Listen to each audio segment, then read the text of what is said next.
नमस्कार, मैं रवीश कुमार। अब अगर नमक खाने से ही कैंसर होने लग जाए, दिल का दौरा पड़ने की वजह बन जाए, वजन बढ़ जाए तो इंसान कहाँ जाए।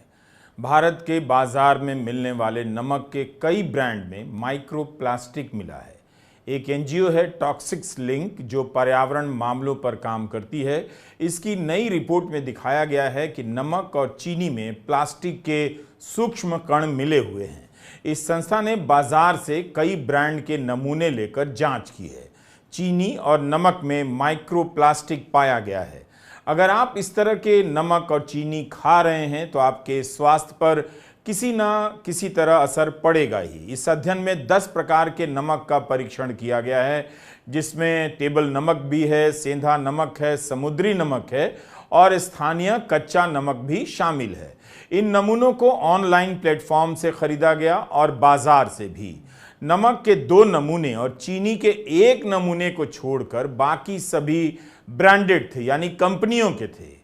इनके नतीजों में सभी नमक और चीनी के नमूनों में फाइबर, छर्रे, फिल्मों के टुकड़े सहित विभिन्न रूपों में माइक्रोप्लास्टिक की उपस्थिति पाई गई है। रिपोर्ट में लिखा है कि प्लास्टिक का कण जितना छोटा होता है उतना ही हमारे शरीर में प्रवेश करने की क्षमता रखता है और वह हानिकारक साबित हो सकता है। यही नहीं, आजकल सेंधा नमक भी लोकप्रिय होने लगा है, लेकिन उसमें भी माइक्रोप्लास्टिक कण पाए गए हैं। अब अगर नमक और चीनी तक आप शुद्ध नहीं खा सकते हैं तो फिर सबका ही स्वास्थ्य खतरे में पड़ सकता है। कई बार हम अपनी बीमारी का कारण समझ नहीं पाते। कितना भी संयम से रहते हैं, नमक का प्रयोग तो किसी ना किसी मात्रा में करेंगे, सीमित मात्रा में ही सही। जब नमक में माइक्रोप्लास्टिक होगा तो जाहिर है शरीर के अंगों पर हानिकारक असर पड़ सकता है। हम नहीं जानते और ना दावा कर सकते हैं कि किस वजह से कौन सी बीमारी होती है, लेकिन कैंसर की बीमारी देख रहे हैं कि इतनी तेजी से आसपास बढ़ती जा रही है। क्या इन कारणों को, इस तरह की रिपोर्ट को कोई भी हल्के में ले सकता है? जून 2024 में दैनिक भास्कर ने खबर की कि इस समय भारत में 2.6 करोड़ से ज्यादा कैंसर के मरीज हैं। 2025 तक ये संख्या 3 करोड़ हो सकती है। कैंसर के मामले में भारत बस चीन और अमेरिका से पीछे है। सालाना 15 लाख के करीब नए कैंसर के मरीज सामने आ रहे हैं। 2023 में कैंसर से होने वाली मौतों की संख्या 9.16 लाख थी। भारत में फेफड़ों के कैंसर में 90% मामलों में कैंसर का पता बाद के चरण में होता है, जबकि स्तन कैंसर में यह आंकड़ा 50% के करीब है। मुंह के कैंसर के 70% मामलों की पहचान एडवांस स्टेज पर पहुंचने पर होती है। इनमें 80% मामले ऐसे रहे जिनमें मरीज को जांच में देरी की वजह से बचाया नहीं जा सका। समय पर बीमारी का पता चले तो फिर इस बीमारी से लड़ा जा सकता है। लोग बाहर भी आते हैं। इसलिए नमक और चीनी में माइक्रोप्लास्टिक की खबर को छापकर भुला देने वाली खबर के तौर पर मत लीजिए, इन्हें चर्चाओं के केंद्र में लाइए। इसी साल 6 मई को डेक्कन हेरल्ड में चिरंजीवी कुलकर्णी की यह रिपोर्ट है, जिसमें बताया गया है कि यूरोपीय संघ के देशों ने 527 भारतीय उत्पादों में एथिलीन ऑक्साइड पाया है। यूरोपीय संघ द्वारा जिन 500 प्रोडक्ट्स को बैन किया गया, उनका इस अखबार ने विश्लेषण किया तो पाया कि 2019 से 24 के बीच भारत के 400 से अधिक उत्पाद असुरक्षित पाए गए। इसके अलावा आयुर्वेदिक सप्लीमेंट से लेकर हल्दी पाउडर तक ऐसे 14 उत्पाद पाए गए जिनमें बड़ी मात्रा में सीसा मौजूद था। सीसा होने से किडनी, मस्तिष्क और नर्वस सिस्टम को नुकसान पहुंचता है। भारत से निर्यात किए जाने वाले 6 उत्पादों में मछली थी, जिसमें मर्क्यूरी यानी पारा बड़ी मात्रा में पाई गई, जिससे नर्वस, पाचन और इम्यून सिस्टम को नुकसान पहुंच सकता है। जहां भी हानिकारक प्रोडक्ट्स पर प्रतिबंध लगाया गया, वहां भारतीय उत्पादों के नाम जरूर आए, लेकिन भारत में तो यही सब बिना रोक टोक के मिल रहे हैं। 140 करोड़ की आबादी वाले लोग खा रहे हैं। भारत में भी जांच की व्यवस्था है, होती रहती है, लेकिन हर जगह यह व्यवस्था कारगर तो नहीं। इतने सारे हानिकारक उत्पाद हमारे भोजन का हिस्सा बनते जा रहे हैं, जिसका सीधा असर हम लोगों के स्वास्थ्य पर पड़ सकता है। हांगकांग, सिंगापुर और नेपाल जैसे देशों ने कुछ महीने पहले भारत के मसाला बनाने वाली कंपनियों के उत्पादों पर पाबंदी लगाई थी।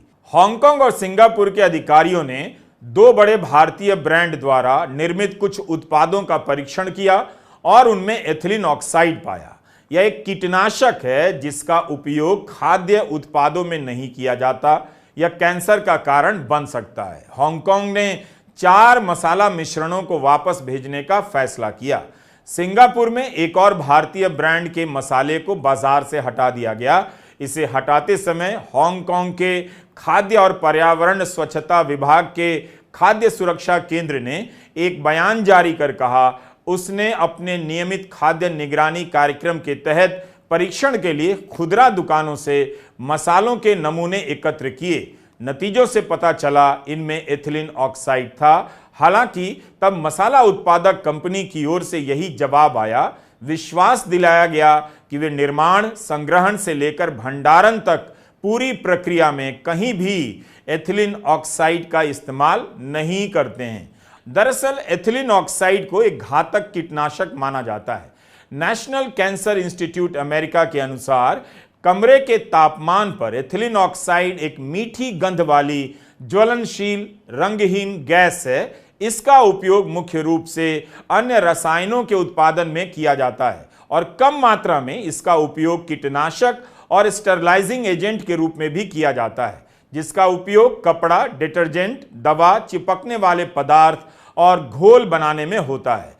International agency for research on cancer ने बताया है कि एथिलीन ऑक्साइड को समूह 1 कार्सिनोजेन के रूप में वर्गीकृत किया गया है, जिसका अर्थ है यह निष्कर्ष निकालने के लिए पर्याप्त सबूत हैं कि यह मनुष्यों में कैंसर का कारण बन सकता है। लंबे समय तक रसायन के संपर्क में रहने वालों को आंखों, त्वचा, नाक, गले, फेफड़ों में जलन और मस्तिष्क और तंत्रिका तंत्र को नुकसान हो सकता है।